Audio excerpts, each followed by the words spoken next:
Allegations of sextortion and harassment. And no heat and no water boils over into a meeting about public housing. ABC 2 News' Christian Schaefer live in downtown Baltimore tonight. Christian.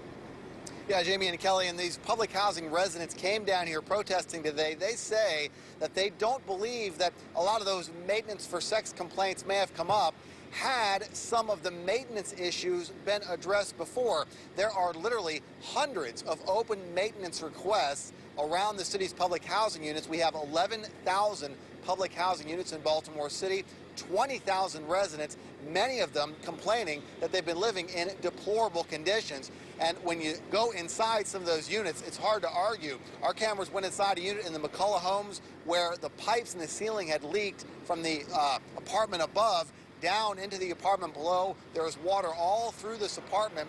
A lot of these units are also dealing with rodent infestations, bed bugs, mold. All these issues are issues that residents wanted to bring up with the Housing Authority Director, Paul Graziano, and they've wanted to do that for months, if not years. Now, within the past several weeks, there's been that massive lawsuit filed where now 11 women who live in public housing in Baltimore City have complained that they weren't able to get problems fixed unless they consented to having sex with the maintenance men who work in those public housing units. They filed a massive lawsuit in federal court, and so now, today, protesters here at the Housing Authority met with the director, Paul Graziano. What they were looking for is a commitment to get some of these problems fixed.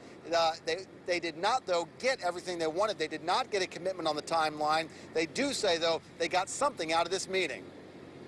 But he did promise us that he was committed to this, but, you know, promises come a dime a dozen. So many of our members, many of the folks from the city deserve justice. They deserve better housing, better living situations, and that's what we're here for. And if there's not a system of accountability already in place, we will be that.